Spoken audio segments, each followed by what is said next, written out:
Hello chess friends and welcome to Jozarov chess channel, and welcome to an amazing game that I found recently on the official CCR Chess.com website. It's a beautiful website where you can download all of the PGNs that were played by the new Stockfish version, by the new Stockfish 15 engine, so you can do your choice by top engine. So you can also download maybe some other top engine games, but you can also download the PGNs of particular openings. So you can download all of the top games that were played in top engine level, maybe in the Rui Lopez, maybe in Italian game, maybe the Queen's game, the Klein Nimzo in defense. So you can really do your research about particular openings, about also particular sidelines of openings, which is really amazing. And then you have fun. Then you can also of course develop your opening theory, which is really awesome. So I sorted out now beautiful game in which Stockfish 15 played with the black pieces against another top engine Houdini, and you have requested several times here on my YouTube chess channel that you wanted to see more games that were played by black by the Stockfish engine.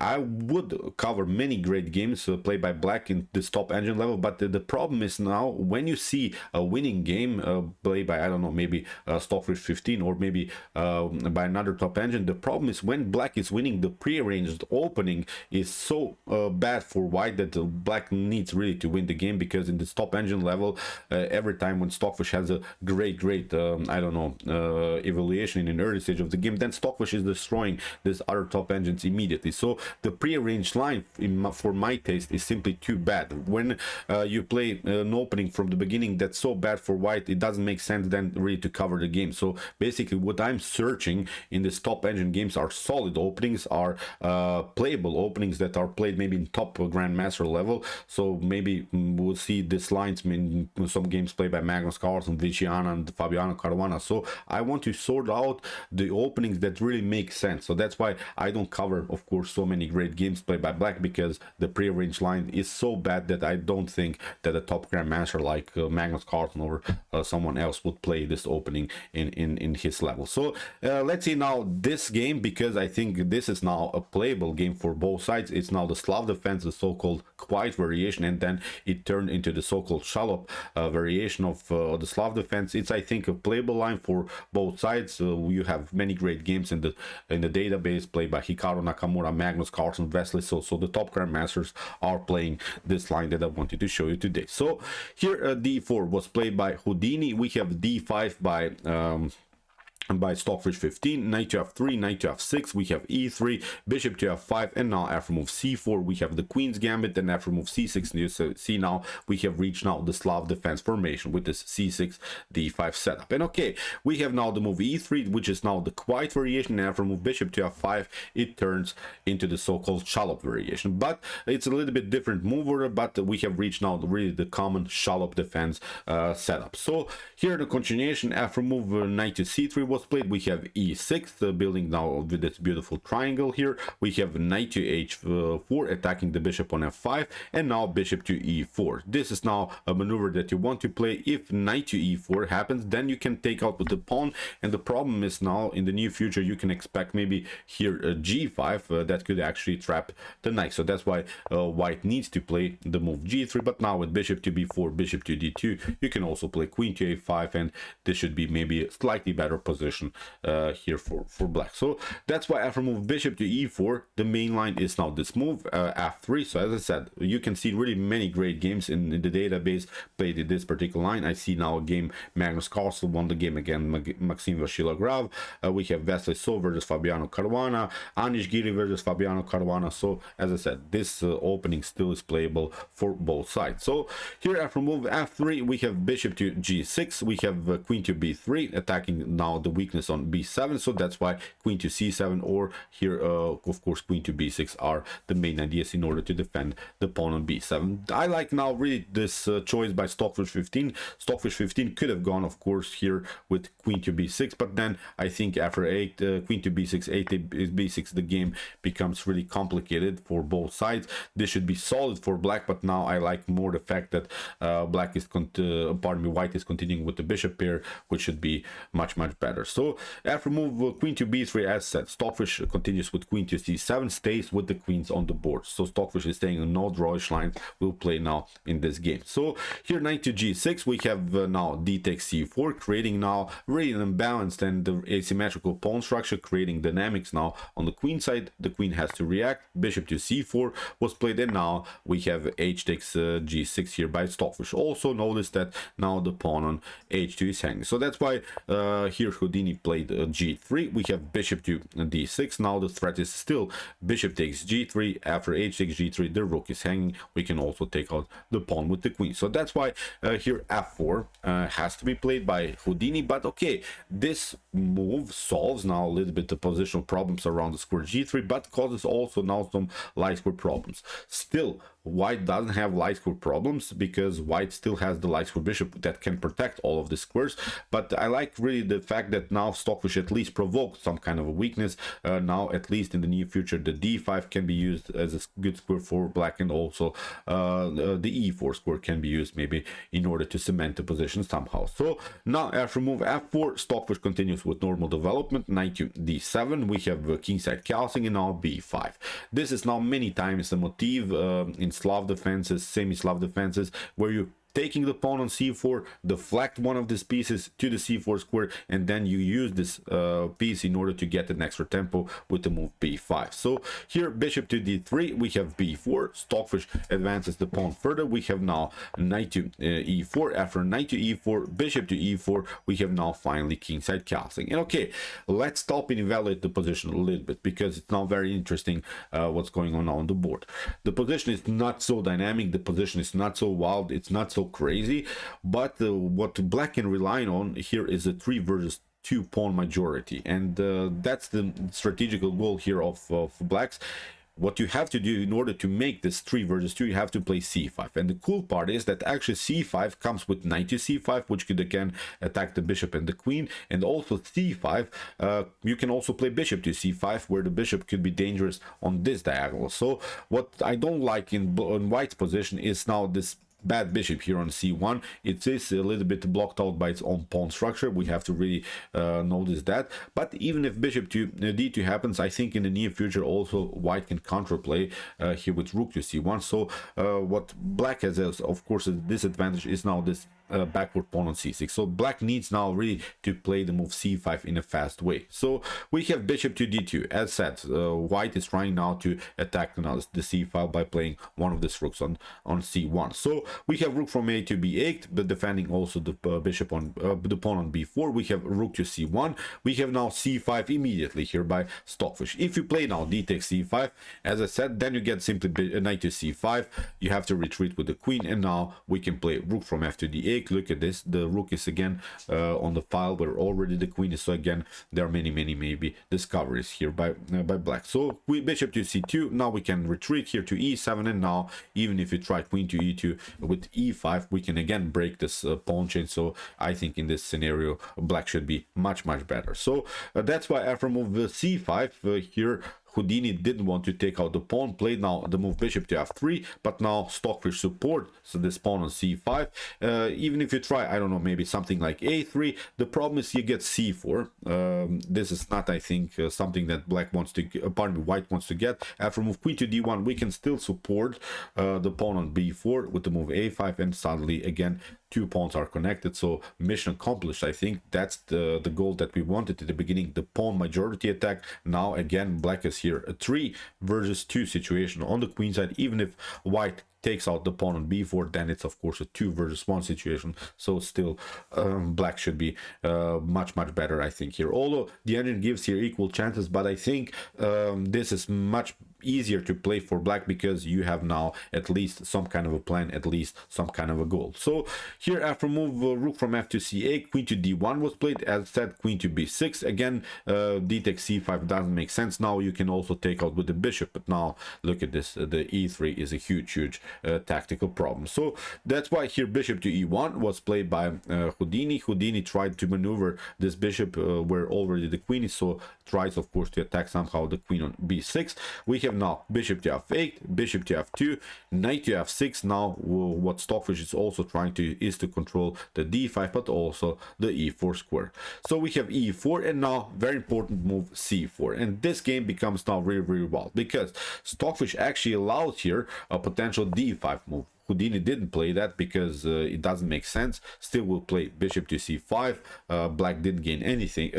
Pardon me, white didn't gain anything here. Black is actually attacking now the position. Look at this. The bishop is hanging, so you have to react. You have to play even something like queen to e2. But I really like now this continuation.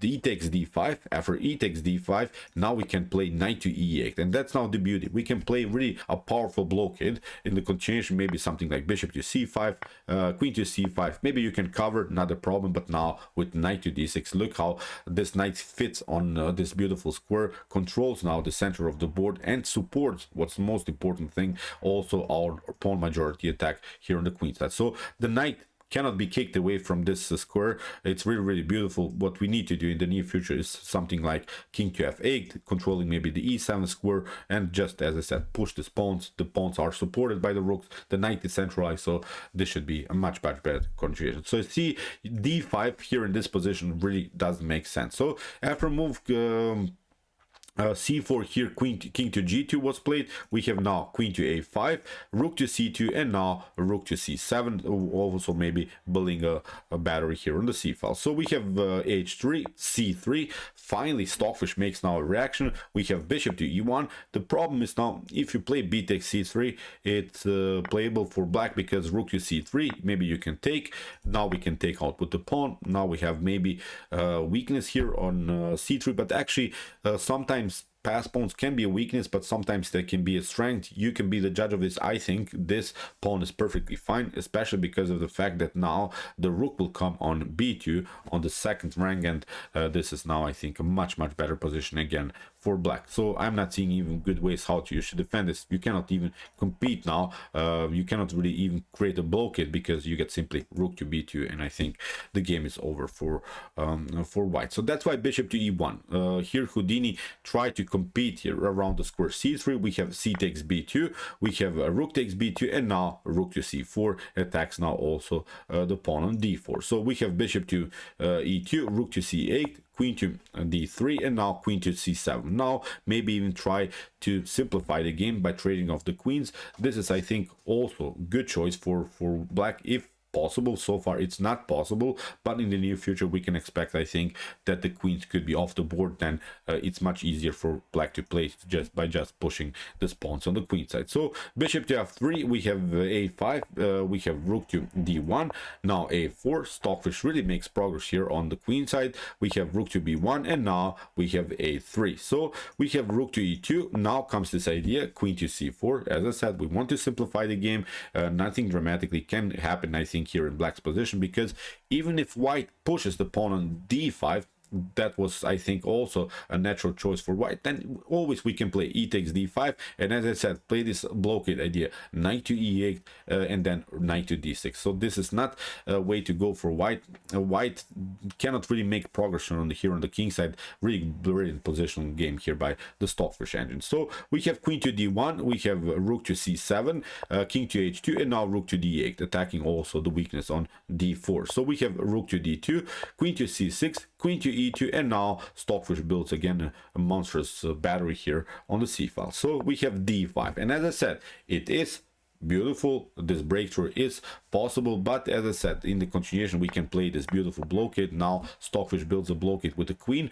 You don't want to play a blockade with the queen, but temporarily we want to stop the progress of this very annoying pawn, and then in the near future we can maybe use the knight and block the position further with this maneuver, knight to e8 and then knight to d6. So we have bishop to f2, we have rook to e7 attacking the queen, queen to b5, and now a rook to c3. Even if you would have played maybe something like queen to d1, it's not a problem. Then we can still go and with the knight to e4 and solve all of the positional problems, because after bishop to e4, look at this, rook to e4, and now in the near future we can expect maybe the move b3, a2. So this pawns will roll for sure. So after move queen to b5 that was played by Houdini, Stockfish response was, as I said, queen to e7, queen to b5. We have rook to c3 attacking the bishop on f3. We have bishop to h1, and now knight to e4, bishop to e4, again rook to e4. So we have now reached a similar position, but Stockfish, the most important thing is here is protecting its main strength. It's the pawn on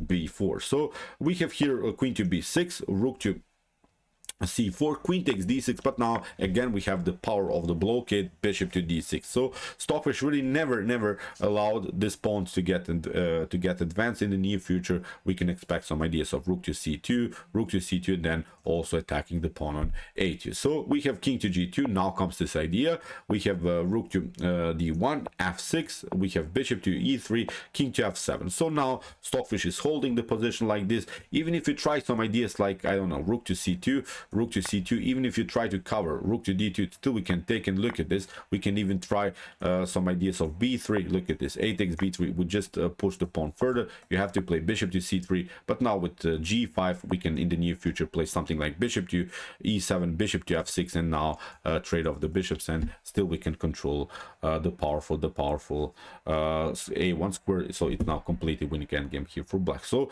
if we move king to f7, here we have king to f2, rook takes d2, again the similar position. Stockfish moves now the king towards the center, improves of course the position of the king. Bishop to a7, we have king to d7, bishop to e3, now rook to c1, bishop to d4, and now again this maneuver b3, sacrificing a pawn just in order to let this pawn roll here on the a file. So we have a takes b3, bishop to b4, attacking the rook, rook to a2, rook to b1, attacking now the pawn on b3. We have rook to a1, rook takes b3.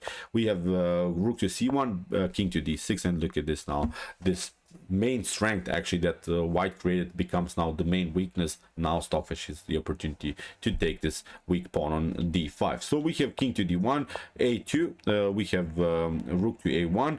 Even if you play bishop to a1, this is not possible because you get bishop to c5.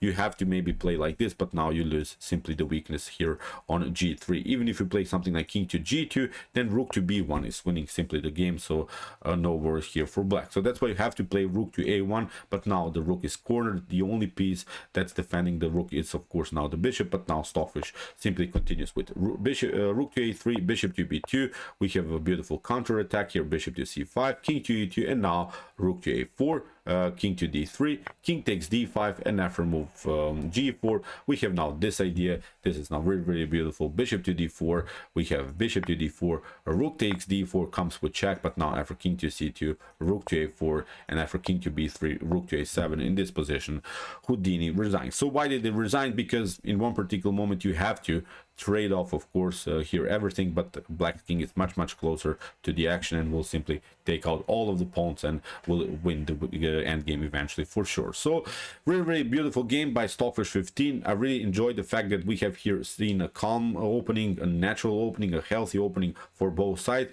where Stockfish showed its class, where Stockfish won the game, not because of a huge pre-arranged line by the organizer which black is a decisive advantage. No, it was a slow game in which Stockfish had to play really the best moves in order to make something out of this opening. So okay, I hope that you enjoyed the game. I really enjoyed it a lot. Be prepared, in the near future I'm going to show you also beautiful Caro-Kann game played by Stockfish 15, in which Stockfish 15 destroyed with the black pieces in the Caro-Kann defense against Lila C0.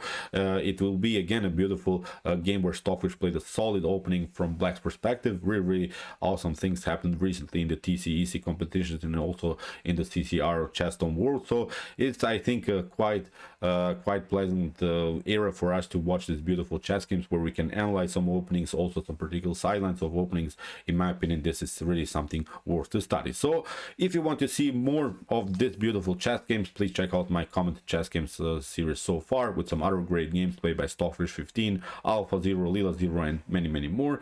And if you like this content, don't forget to subscribe to my channel. See you soon with some more videos, and chess is the best, of course.